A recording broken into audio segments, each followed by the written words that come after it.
For under $300, you can walk out of a big box store with a chest freezer wearing one of the most trusted names in American refrigeration. A name that helped invent the household freezer as we know it. Except that freezer was built overseas. It runs a compressor made by a company you've never heard of, and it's backed by a warranty that lasts exactly 1 year.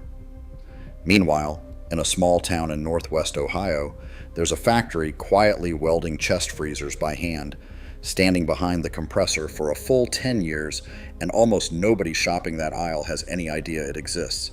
Here's the strange truth this whole video is built on.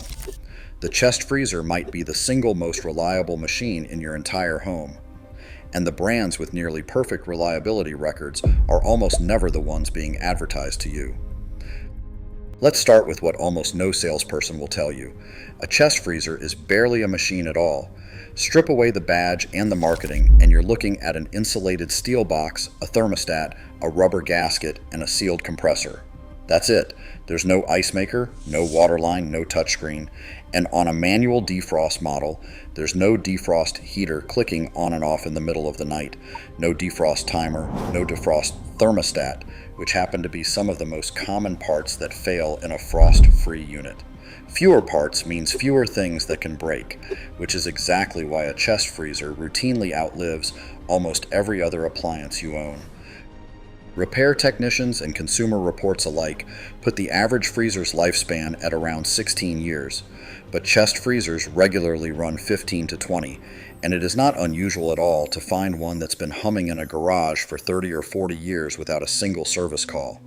One owner reported a manual defrost unit from Sears that ran 55 years untouched, and they're almost absurdly cheap to keep alive.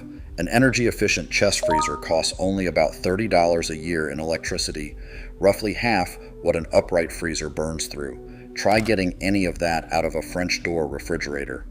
So if almost every chest freezer is reliable, what's the catch? The catch is that reliability was never really the question. The real question, the one nobody answers on the store floor, is who actually built the box, where they built it, and whether the trusted name on the front still means anything at all. Because the appliance industry has spent decades selling off its most patriotic brand names to foreign owners, closing American factories, and rebadging the exact same imported freezer under 4 or 5 different labels. Some of those labels charge you double for it. And one legendary American name has quietly become the biggest trap on the entire floor. That name is Frigidaire. And to be fair, it earned its reputation honestly. Frigidaire has been around for more than a century, and it didn't just make freezers. It's one of the brands that turned refrigeration from an industrial luxury into something ordinary families could own.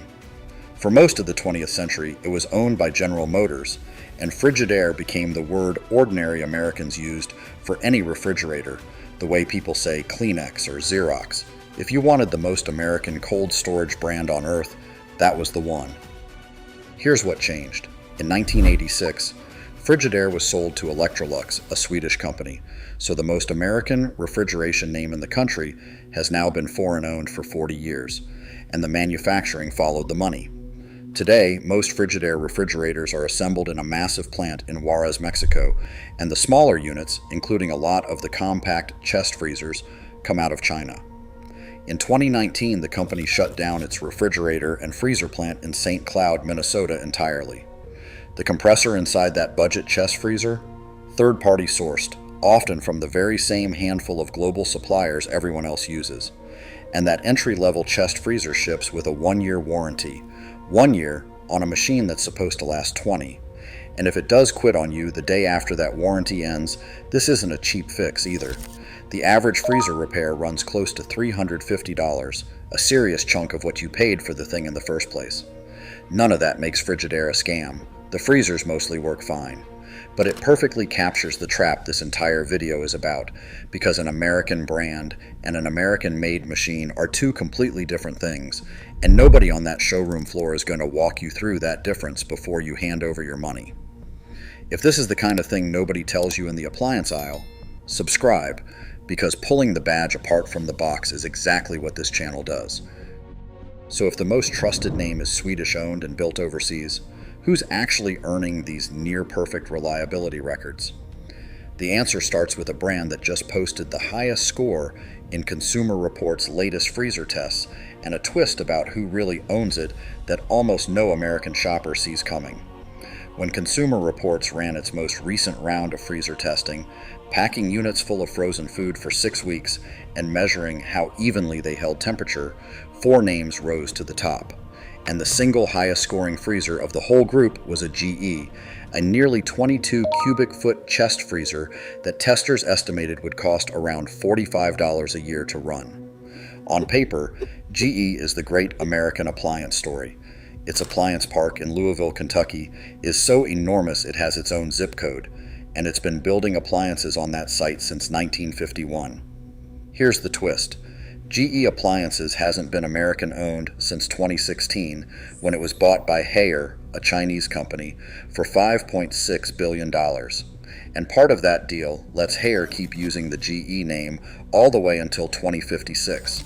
So when you buy that top-rated GE freezer, you are buying an excellent machine, backed by real American manufacturing muscle in Kentucky, and owned by a corporation headquartered in Qingdao, China. It's a superb freezer. It's just not the flag-waving purchase most buyers assume it is. Now here's where it gets stranger. 2 of the other freezers Consumer Reports recommended weren't legacy names at all. They were Insignia, which is Best Buy's own house brand, and Midea. And here's the part that should change how you shop forever. Midea is a Chinese manufacturing giant, one of the largest appliance makers on the entire planet, and it doesn't just sell freezers under its own name. Midea also builds chest freezers that get rebadged and sold as other brands. That Insignia at Best Buy, that Visani at Home Depot, that Criterion at Menards, pull the labels off and you are very often looking at the same Midea built box with a different sticker and a very different price tag. Think about what that actually means on the sales floor. You could stand in front of 3 different chest freezers from 3 different brands, priced anywhere from $150 to over $400, and be looking at essentially the same machine. The reliability is nearly identical because the manufacturing is literally identical. The only real difference is how much the badge convinced you to pay. And it goes deeper than the box. That compressor, the sealed heart of every freezer, the one part that decides whether it lives or dies, comes from an even smaller club of suppliers. Names like Embraco, born in Brazil and now owned by a Japanese company, and Seacop, the old Danfoss compressor division out of Germany. A single one of these companies can pump out tens of millions of compressors a year, and they end up inside dozens of competing brands.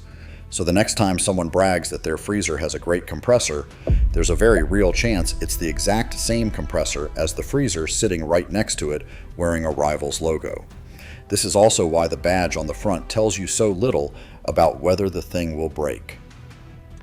When one large appliance retailer tracked more than 30,000 of its own first-year service calls, the pattern was blunt. The simplest machines, the ones with the fewest moving parts, were the ones that almost never came back for repair. A chest freezer is about as simple as a powered appliance gets, which means the honest reliability gap between a cheap one and an expensive one is far smaller than the price tags want you to believe. By now you might be thinking, the whole category is a shell game. Foreign owners, rebadged boxes, shared compressors, and a trusted name that's really just a sticker. And for a lot of that aisle, it is. But there is a genuine exception. There is still a factory on American soil, run by an American-owned company, welding chest freezers and standing behind them with a warranty that makes every one-year badge on that floor look like a joke. Most buyers walk right past it because it's hiding behind 3 different names. That company is Whirlpool. Founded in 1911 and still headquartered in Benton Harbor, Michigan, Whirlpool builds its chest and compact freezers in Ottawa, Ohio, designed, engineered, and assembled in the United States. And here's the piece that should stop you cold in that aisle. The same Ohio factory turns out chest freezers under 3 different badges, because Whirlpool also owns Maytag and Amana. Same American line, 3 names on the door. Now look at the warranty, because this is where the difference stops being a story and becomes a number. Buy a Maytag chest freezer and the compressor, the one part that determines the machine's entire life, is covered by a 10-year limited parts warranty. 10 years. Then go back to that Frigidaire we started with, the most trusted name in the country, and its entry chest freezer gives you one. That is not a small gap, that's the whole ball game. A company that builds the freezer itself, on its own soil, will stand behind the compressor for a decade. A company that rebadges an imported box gives you 12 months and wishes you luck. And Amana, a name that's been building appliances in America since the 1930s, still sells a plain, manual defrost chest freezer off that same lineage for around $550. No touchscreen, no gimmicks, just the box that lasts. And if you want to see the absolute ceiling of what American freezer building still looks like, there's one more name, and it started in a basement. In 1943, a man named Westy Backey built a freezer out of salvaged scrap metal in his own basement because his young son was diabetic and the family needed a dependable way to keep insulin cold. 2 years later, in 1945, he founded Sub-Zero in Madison, Wisconsin. More than 80 years on, Sub-Zero is still privately owned, still family run, still made in America. And it backs the sealed refrigeration system in its freezers for 12 full years. Technicians regularly find Sub-Zero units still running strong after 20, even 30 years. It is, in the most literal sense of the phrase, a buy-it-for-life machine. So circle all the way back to that showroom floor. The cheap freezer with the legendary American name is Swedish-owned, built overseas, and warranted for a single year. The best-tested freezer in the country is owned by a company in China. Half the different brands are the same box, coming off the same Chinese line. And the machine that's genuinely American-built, standing behind its compressor for 10 years, is sitting right there the whole time, wearing a Whirlpool, a Maytag, or an Amana badge that most shoppers never think to look at twice. The near-perfect reliability records were never the hard part. Figuring out who actually earned your trust, that's the part nobody was ever going to explain to you before you paid. So here's how to actually walk that aisle. If you want the best tested performance, and it doesn't bother you that American now runs through China, the GE is a superb freezer. If you just need a cheap, dependable box for the garage, the Insignia or the Midea will serve you for years. Just don't pay extra for the badge. But if you want a chest freezer that's truly built in America and backed like the company believes in it, that's Whirlpool, Maytag, or Amana out of Ohio. And if you want the one that outlives your mortgage, that's Sub-Zero. Michigan, Ohio, Wisconsin. The reliable ones were hiding in plain sight the entire time. If this changed the way you'll shop that aisle, hit subscribe, because that is exactly what this channel does.